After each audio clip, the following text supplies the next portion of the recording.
श्रीगुरुभ्यो नमः। हरिः ओम्।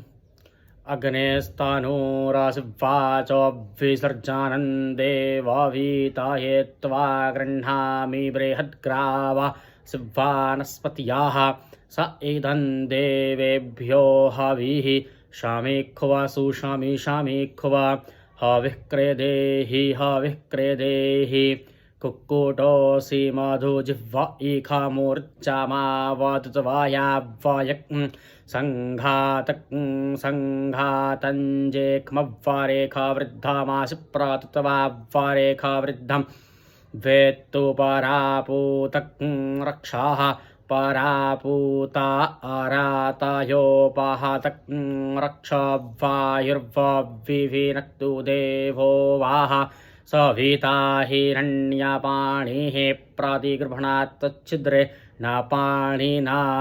हरिः ओम्।